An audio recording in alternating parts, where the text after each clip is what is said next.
Dennis, good morning. Can I just briefly ask you to say your name and what you do? My name is Dennis McDougal. I'm an author. I write books. I've got about, I don't know, 15 or 16 of them in print, and I'm currently writing two more. So that's what I do. I've been doing it for 30 years and hope to do it for another 30 years. We'll have to see on that. Amazing energy. Listen, you're really one of the 3% of Angelinos, 3 to 5%, I guess. And can you briefly describe LA, Los Angeles, to someone who might not be familiar with the city? Los Angeles equals urban sprawl. Um, Probably more so than any other city, certainly in the United States and perhaps the world. It's somewhere between 8 and 10 million people within the immediate Los Angeles area. Los Angeles proper, the city of Los Angeles, is relatively small, but there are about 50 or 60 communities other than Los Angeles that comprise the greater Los Angeles area. So it's got a lot of people, a lot of houses, and no center. Good description. Thanks for that. So, Dennis, what I'd love to ask you about is I think in your seventh book, that's The Privileged Son, apart from covering the Chandler's family, you're actually covering the history of LA in a way, the rise of the city, how it became the center for the entertainment. And I know it's probably a lot to ask for a summary of the whole book, but can you try to maybe summarize the factors that contributed to the rise of LA and the city it is today? Sure.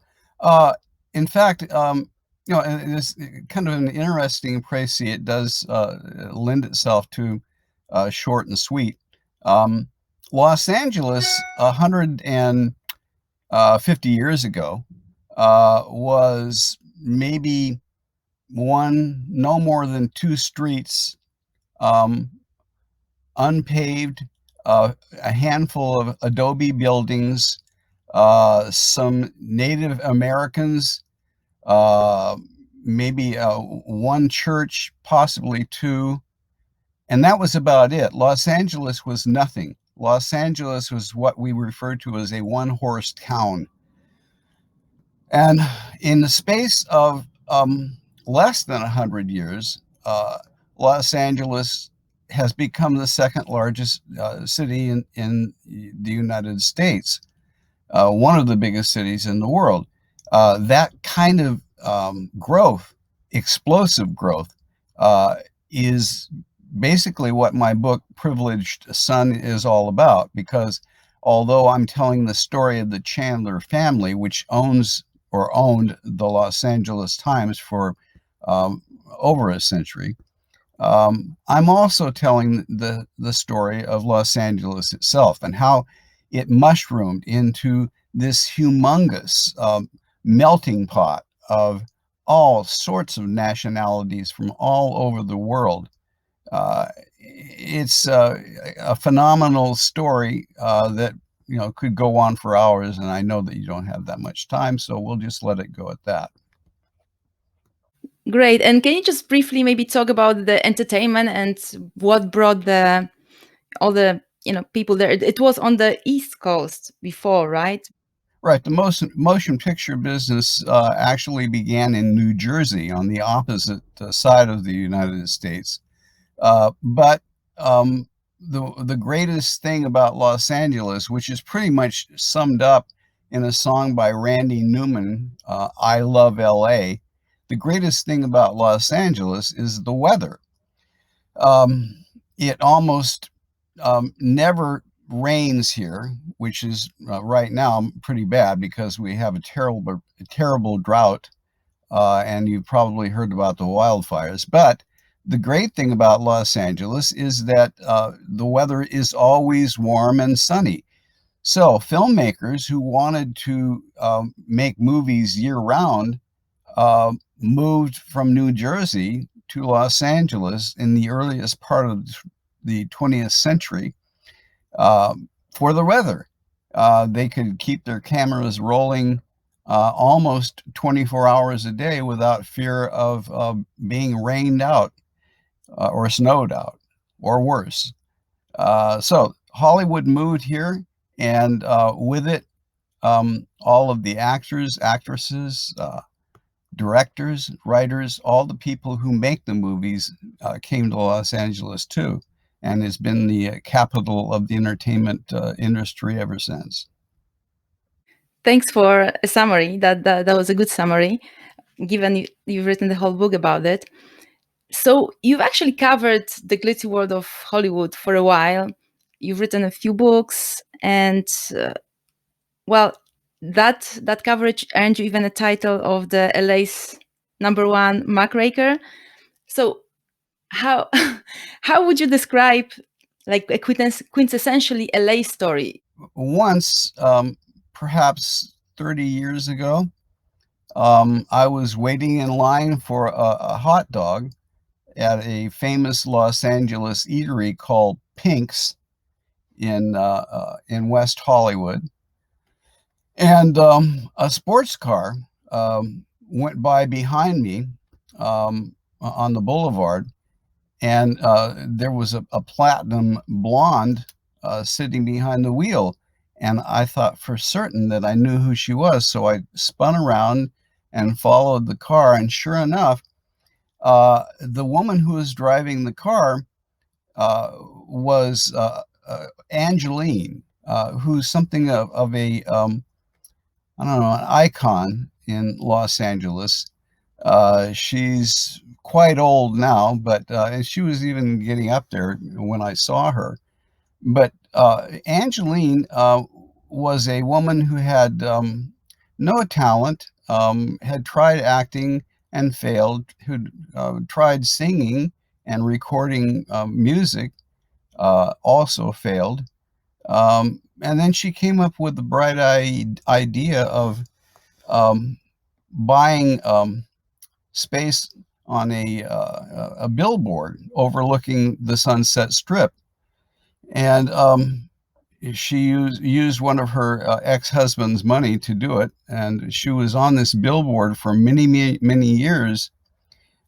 This platinum blonde with gigantic bosoms and scantily clad, and all she had on the on the billboard beside her picture was her name, Angeline, and her telephone number. Uh, and the idea was that she was going to try to get some producer to recognize that she ought to be in pictures and give her a call, which is sort of a metaphor for half the people who come to California. They think that if they just show up, that they'll be able to make it in the motion picture business. Well, Angeline never did get that prize call. She probably got a lot of other calls, most of them obscene, I would imagine. Um, but she got older, but she never got older. She was like Dorian Gray, whose picture was upstairs in his attic, and who never got old.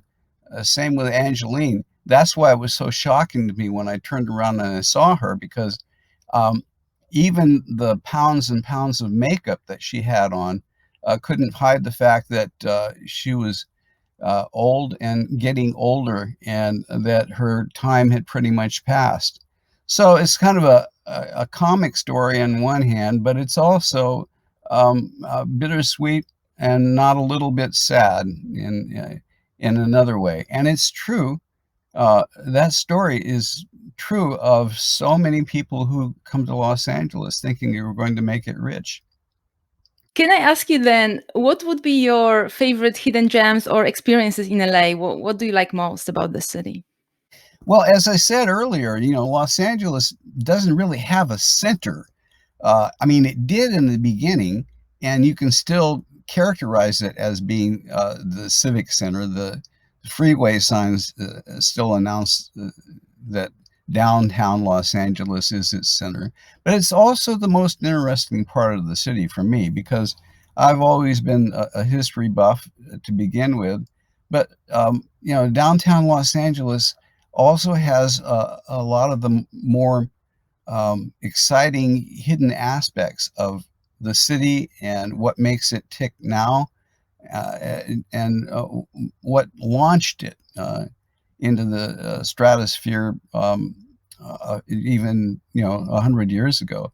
Uh, there is the city's street in downtown Los Angeles that is populated even now with motion picture palaces from the golden age of movies, is called Broadway.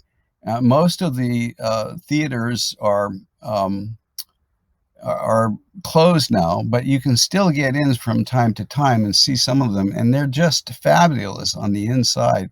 They're Art Deco. They hark back to the turn of the 20th century. They're really fabulous, and that's one gem. There's Grand Central Market, which is also on Broadway.